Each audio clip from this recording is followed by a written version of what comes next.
I want to tell you something about motivation that has occurred, inspiration actually, that has occurred to me too many times for me to deny it. And I want to share with you. I just got my 100,000 YouTube Play Award for 100,000 subscribers.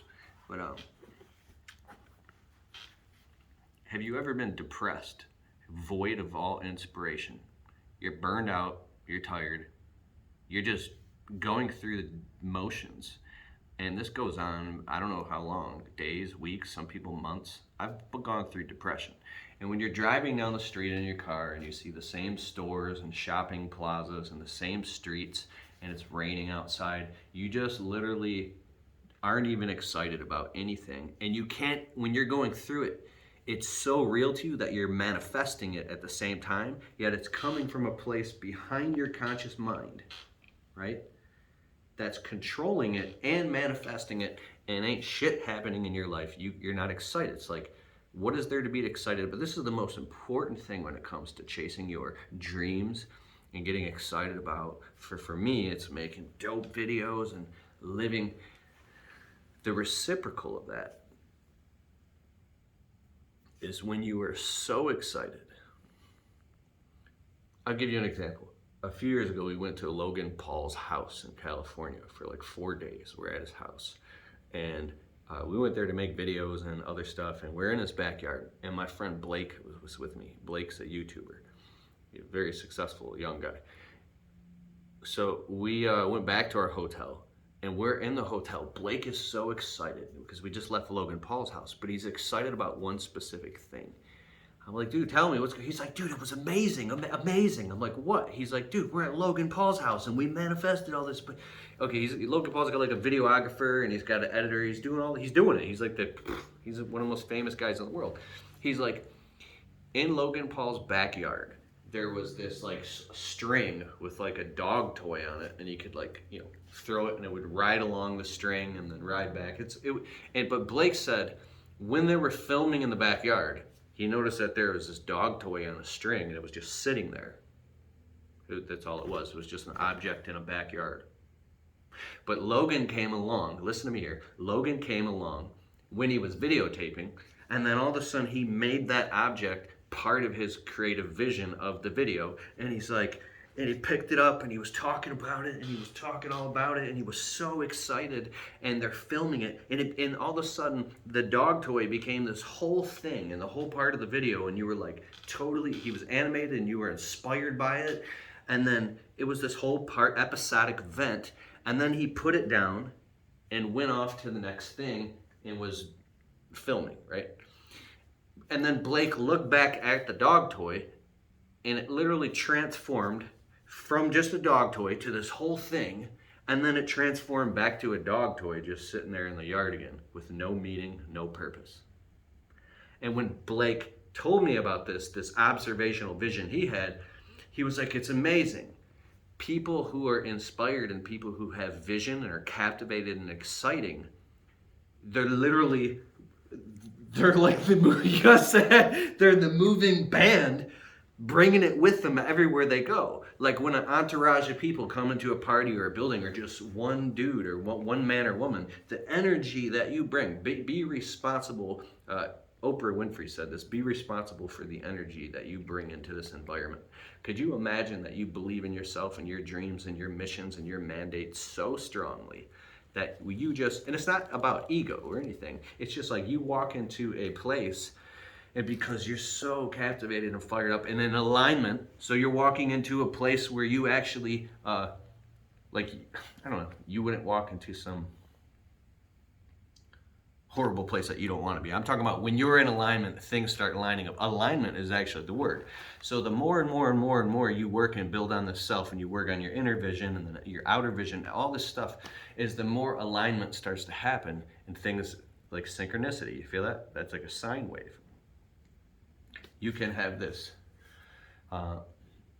This is, excuse me. I used to be fascinated by this law of attraction thing, and then all it did was frustrate me. I noticed that when you get depressed and you no longer You are attracting everything you're putting out is what you're getting back.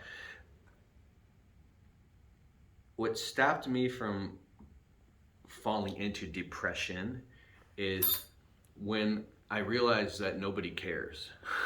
Like, people are actually, I don't know about you, but for me, my own thoughts about this was like, oh my God, if I get depressed, nobody even cares that I'm depressed. Nobody's gonna like come and pet my head and tell me everything's gonna be okay. I know I'm just depressed and I'm only just like making it worse for myself.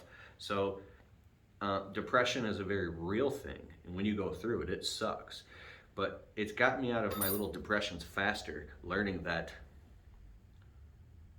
how, like, just that realization right there. How soon can I get back to happiness and manifesting happy things in my life so I can be what I want to be, and my actions and words line up. And the missing element of all, you could talk about all this stuff all day long, but there's one key to this gate, the key to this castle. And it's hard for me to say right now because it makes me accountable. And the key is faith. It's faith. Faith, if you look at the definition of faith, it's belief in things that are unseen. The most successful people of all, if you take a pyramid, the most successful, the Walt Disneys of the world, I mean, is the highest thing of all, is imagination and creativity. Can you live off imagination and also have a logical, practical, stable life where you do practical things? Like, if you're just stuck in imagination, you might have a mental problem. You have to take the physical practicalities of the world and everything in between, but you have to make sure that sandwich that you make, that top layer is imagination. And Einstein said imagination is more important than intelligence. And I'll tell you one thing, for me, I didn't get this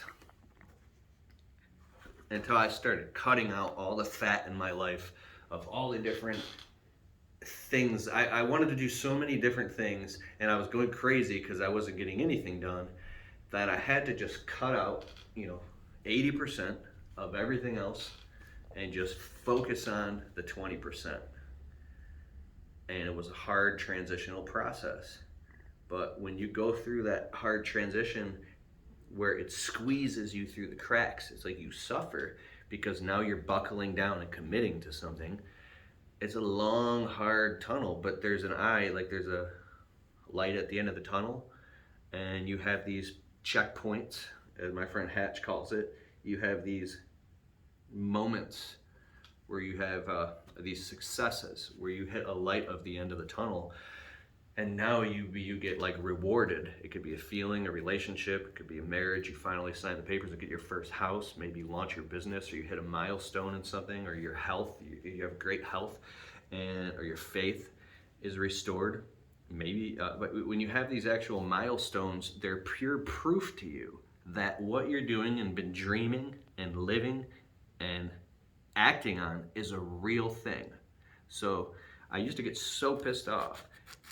I would be like, don't tell me that my dreams aren't real. My dreams are real. But other people, as they say, a prophet is welcome everywhere except for his own hometown, right? Except for his own village. People that know you very well are going to take your gifts and callings and your talents for granted, and they just look at you as like, they might even talk down to you, right? So you have to be very careful with whose advice you take and what you listen to, and stay the hell away from negative people. You might have negative people in your own family or close friends that cut you down. You gotta just communicate with them less, period. Because if you get off the phone with somebody, or you get out of someone's presence and they're telling you stuff that's got you second guessing your dreams, or at least, it just means they don't believe that they can do it for themselves, so they're telling you can't, right? And then another thing I learned is that, dude, this is your prime. Anytime can be your prime, but if somebody has passed up all their opportunities and they never took any action in their lives, and now they're looking at you saying that you can't, like, everybody should have a season where they get 100% amped up and excited about their dreams. And staying excited. That's where I'm at right now. I think life is so much more better and so much more fun when you mix in, because life is hard, right? But when you mix in doing the things that make you happy, everything else goes smoother, right? If you just do shit you hate all the time and you never do things that you love, and what you love doesn't have to make you money per se, right? But that's all I wanted to say, man. I'm done. There. There. I watched this Dr. Joe Dispenza video. I listened. I'm going again.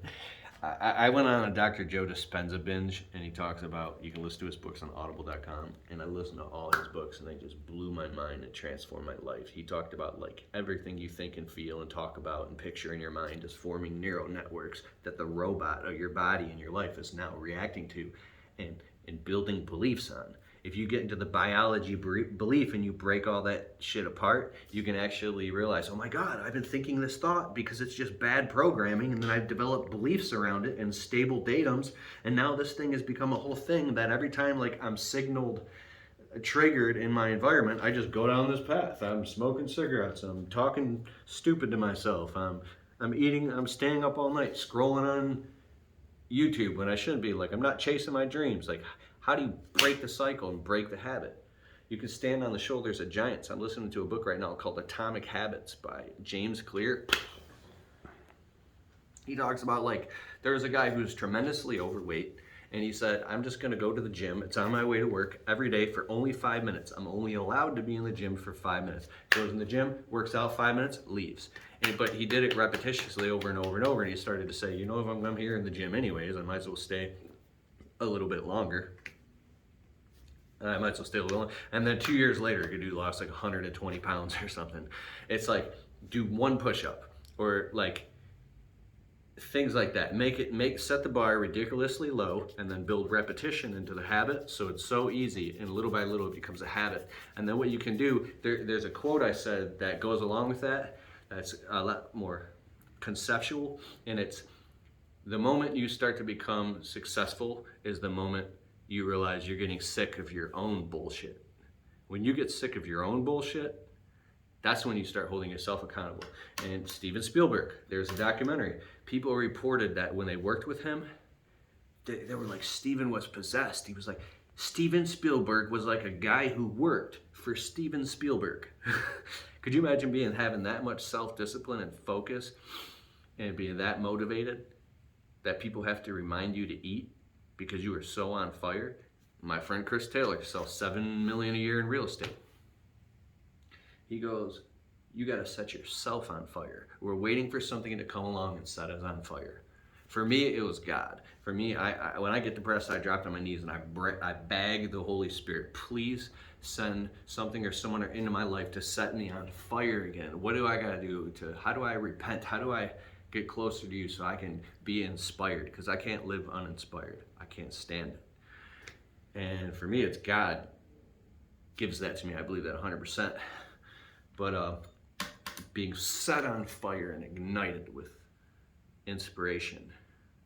That's what I'm talking about. So get to that place. And if you're stuck, you can jump up and down and shout and start manufacturing this thing, because the power plant doesn't have energy, it generates it. I got that from Brendan Burchard. All right, later. That's all.